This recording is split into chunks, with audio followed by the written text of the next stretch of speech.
Halo semuanya, selamat datang di sesi pembahasan kita kali ini. Topik kita hari ini adalah misteri tubuh yang gemetar, sebuah analisis biologis.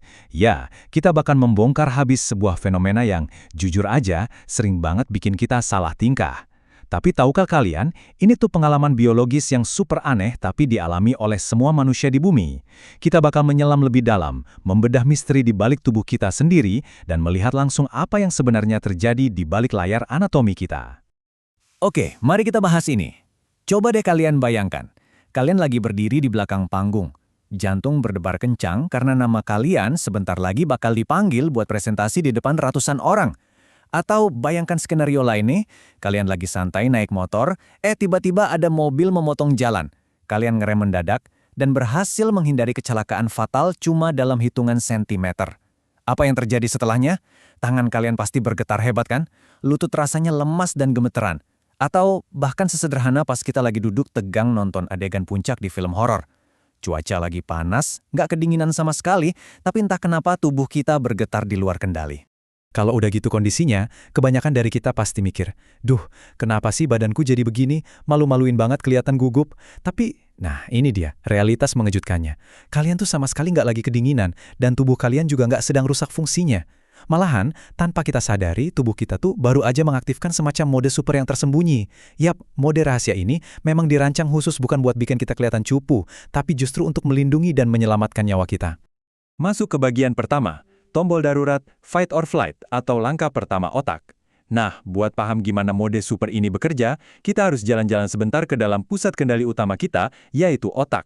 Semuanya bermula dari sini, secara kronologis, dan prosesnya terjadi jauh lebih cepat dari kedipan mata. Bayangkan, rangkaian ini terjadi cuma dalam sepersekian mikrodetik. Di dalam otak kita ada satu struktur kecil yang bentuknya mirip kacang almond, namanya amigdala. Nah, amigdala ini ibarat sistem alarm evolusioner kita, warisan supersensitif dari nenek moyang zaman purba dulu. Langkah pertama, begitu mata atau telinga kita menangkap sesuatu yang menakutkan, amigdala langsung mendeteksi ancaman itu. Langkah kedua, tanpa menunggu analisis logika yang panjang, alarm ini langsung mengirim sinyal bahaya darurat ke seluruh tubuh. Dan langkah ketiga, tubuh kita seketika langsung melompat masuk ke tahap persiapan ekstrim. Nah, hal yang sangat menarik dari sini adalah, otak kita pada dasarnya lagi memberikan semacam ultimatum absolut ke tubuh buat bertahan hidup. Inilah yang kita kenal dengan respons fight or flight, atau lawan atau lari. Otak kita tuh nggak peduli apakah ancaman di depan mata itu adalah harimau buas seperti di zaman purba atau cuma audiens presentasi di kantor modern. Buat otak kita, bahaya ya bahaya. Jadi tubuh kita cuma dikasih dua opsi radikal. Kumpulkan semua kekuatan buat maju menghajar ancaman itu, atau pakai seluruh tenaga buat lari sekencang-kencangnya. Kita masuk ke bagian kedua, banjir bahan bakar adrenalin sebagai pasokan energi instan. Begitu keputusan lawan atau lari ini diaktifkan, tubuh otomatis butuh tenaga besar. Dan disinilah prosesnya jadi makin intens.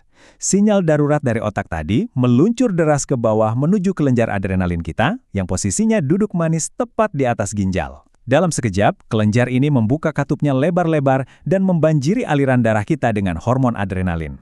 Dan adrenalin ini benar-benar nggak main-main. Sensasinya persis seperti menyuntikkan bahan bakar super langsung ke dalam mesin mobil. Lihat apa yang seketika terjadi di tubuh kita. Jantung dipaksa berdetak jauh lebih kencang. Napas kita jadi pendek dan sangat cepat. Buat apa coba? Tentu saja buat memastikan aliran oksigen dan darah yang kaya energi ini langsung dialihkan dari organ yang nggak terlalu penting melesat menuju otot-otot besar di tangan dan kaki kita. Tangan kita bersiap memukul dan kaki kita bersiap melompat atau lari sprint. Masuk ke bagian ketiga, kenapa kita menjadi gemetar, pelepasan energi kinetik. Mari kita lanjut dan lihat bagaimana semua ini memuncak. Kita udah punya alarm yang menyala, kita juga udah dapat suntikan bahan bakar super, terus sampai di titik biologi ini pertanyaannya, kenapa tangan dan lutut kita malah menjadi bergetar? Gini penjelasannya, akibat banjir adrenalin dan oksigen yang masif tadi, otot-otot di tubuh kita sedang mengalami ketegangan yang luar biasa hebat. Otot-otot ini ditarik sangat kencang, benar-benar ada di posisi standby tingkat dewa. Seluruh serat otot kita pada detik itu udah diprogram dan diisi daya dengan kapasitas maksimal, siap meledak dalam sebuah tindakan fisik yang besar, entah itu melompat jauh atau memberikan pukulan keras. Tapi disinilah letak konfliknya. Bayangkan kontrasnya. Di satu sisi karena kita hidup di peradaban modern, kita kan nggak mungkin tiba-tiba lari atau ngajak berkelahi kan. Kita mungkin cuma lagi berdiri diam di balik podium untuk presentasi atau duduk diam menahan napas di kursi bioskop. Tubuh fisik kita sengaja ditahan secara sosial. Namun di sisi lain, secara biologis, udah ada daya kinetik raksasa yang terlanjur menumpuk dan meluap-luap di dalam otot kita. Energi sebesar ini butuh jalan keluar. Dan tremor atau getaran hebat yang kalian rasakan itu sebenarnya hanyalah wujud fisik dari energi kinetik berlebih yang sedang memaksa keluar dari tubuh kalian yang sedang diam. Dan ini dengan sangat brilian mengilustrasikan mekanismenya. Coba deh bayangin ponsel pintar kalian. Pas ponsel menerima panggilan masuk, mesin di dalamnya menghasilkan energi putaran yang lumayan besar.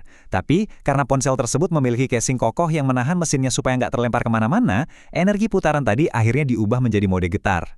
Nah, otot kita melakukan hal yang persis sama.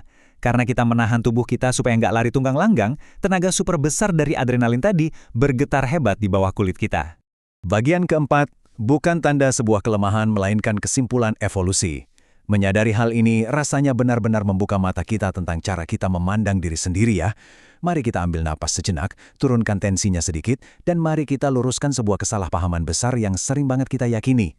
Jadi, poin krusialnya adalah ini. Mulai sekarang, kapanpun kalian merasa tangan kalian gemetar atau lutut kalian bergetar sebelum sebuah momen penting, jangan pernah lagi menyebut diri kalian penakut.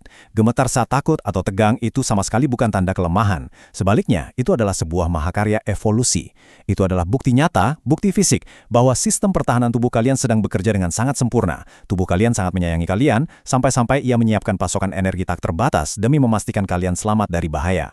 Dan ini bukan sekedar kata-kata motivasi kosong supaya kalian merasa lebih baik ya.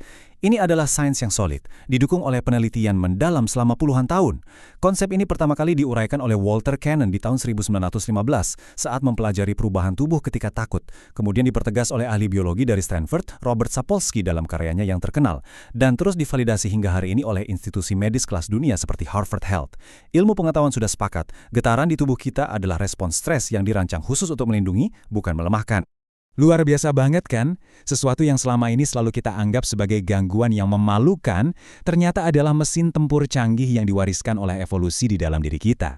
Tubuh kita ini nyatanya jauh lebih pintar dan lebih kuat dari yang kita sadari. Fakta ini meninggalkan satu pertanyaan menarik untuk kita renungkan bareng-bareng hari ini. Jika gemetar yang sering kita rutuki ternyata adalah sebuah kekuatan tempur biologis, kira-kira kekuatan super apa lagi yang sebenarnya sedang disembunyikan oleh tubuh kita? Terima kasih sudah bergabung di sesi pembahasan kita kali ini. Teruslah kagumi tubuh hebat kalian, dan sampai jumpa di topik seru berikutnya.